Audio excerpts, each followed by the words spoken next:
May God continue to preserve and restore our nation. Have a wonderful Memorial Day, and please do not forget to pray for those soldiers on the battlefield. With the nation in disorder, let us revert to a short history lesson. On May 5, 1868, the head of an organization of Union veterans, the Grand Army of the Republic, GAR, established Decoration Day as a time for the nation to decorate the graves of the war dead with flowers. Major General John A. Logan declared that Decoration Day should be observed on May 30th. It was changed to Memorial Day in 1971, honoring the warrior heroes of our nation. In today's apathetic society, it seems to me that little thought is given to those who died to preserve our Constitution.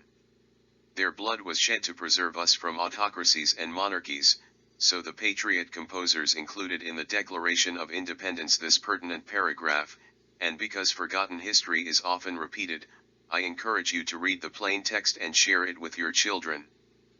The unanimous Declaration of the 13 United States of America.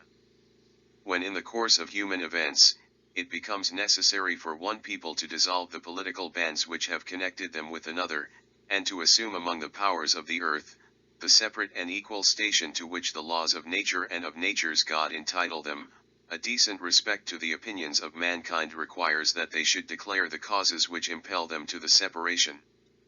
We hold these truths to be self-evident, that all men are created equal, that they are endowed by their Creator with certain unalienable rights, that among these are life, liberty, and the pursuit of happiness. That to secure these rights, governments are instituted among men, deriving their just powers from the consent of the governed, that whenever any form of government becomes destructive of these ends, it is the right of the people to alter or to abolish it, and to institute new government, laying its foundation on such principles and organizing its powers in such form, as to them shall seem most likely to effect their safety and happiness. Prudence, indeed, will dictate that governments long established should not be changed for light and transient causes, and accordingly, all experience hath shown, that mankind are more disposed to suffer, while evils are sufferable, than to right themselves by abolishing the forms to which they are accustomed.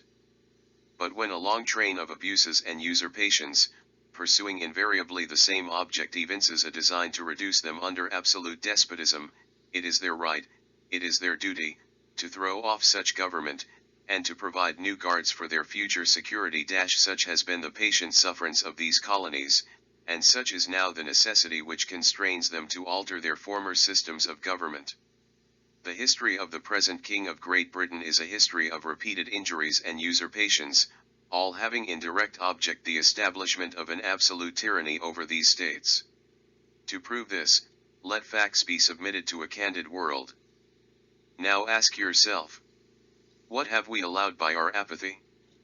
Congress shall make no law respecting an establishment of religion, or prohibiting the free exercise thereof, or abridging the freedom of speech, or of the press, or the right of the people peaceably to assemble, and to petition the government for a redress of grievances. Article 2, Amendment 2, Bearing Arms. A well-regulated militia, being necessary to the security of a free state, the right of the people to keep and bear arms, shall not be infringed.